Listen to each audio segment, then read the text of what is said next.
Chapter 3, Mishnah 2. The previous Mishnah taught that earthenware utensils used for food become tahor with a hole the size of an olive. The Mishnah implied that this is true for all food utensils, regardless of what kind of food they were used for before they developed a hole. Our Mishnah teaches that this is subject to a dispute. With an earthenware barrel, the size of the hole that makes it tahor is measured by its ability to hold dried figs. These are the words of Rabbi Shimon. Since earthenware barrels are often used to store dried figs, which are larger than olives, they do not become tahor until they have a hole that allows dried figs to fall out. A hole the size of an olive does not make them tahor. Rabbi Huda says an earthenware barrel measured by its ability to hold walnuts. A hole large enough for a walnut to fall through makes it tahor, even though it can still hold the dried figs. Rabbi Meir says an earthenware barrel is measured by its ability to hold olives.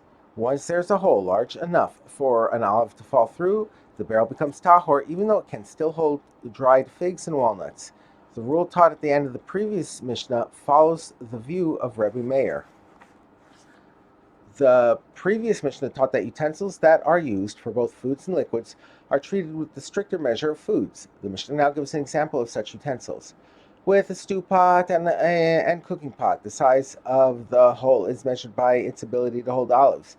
These pots do not become tahor with a hole that cannot hold water. They become tahor only if they develop a hole large enough for olives to fall through. The previous Mishnah taught that a utensil made to hold liquids becomes tahor when it develops a hole that prevents it from holding liquid. The Mishnah did not say what kind of liquid. The Mishnah now addresses this question. With a flask and a tefi, the size of the hole that makes it tahor is measured by its ability to hold olive oil. But with a tzartzur, the size of the hole that makes it tahor is measured by its ability to hold water. Since the flask and tefi are both used to hold oil, they become tahor when they can no longer hold oil. The tzartzur, however, is used to hold water. Therefore, it does not become tahor unless it cannot hold water. Another opinion. Rabbi Shimon says all three of these utensils become tahor only with holes that are measured by their ability to hold seeds. They do not become tahor when they develop small holes that allow liquids to leak through, but only when they develop holes large enough for seeds to fall through. Since all three of these utensils are sometimes used for storing seeds, we follow this larger measure before making them tahor. The Mishnah now discusses the size of a hole that makes an oil lamp tahor. The lamp of the Mishnah was a small earthenware container with a hole on the top for adding oil and a spout, mouth, at one end for holding the wick. With the lamp, the size of the hole that makes it tahor is measured by its ability to hold oil. Rabbi Eliezer says the hole is measured by its ability to hold a small peruta, a copper coin. Since a lamp is sometimes used for storing small coins, it does not become tahor until its hole is so big that the small coins fall out.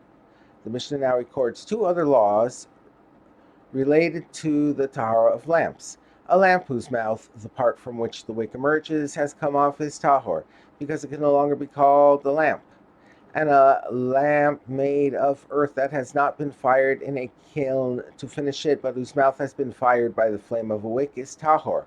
Although the mouth of the lamp has become finished, the rest of the lamp remains unfinished. The lamp therefore remains tahor.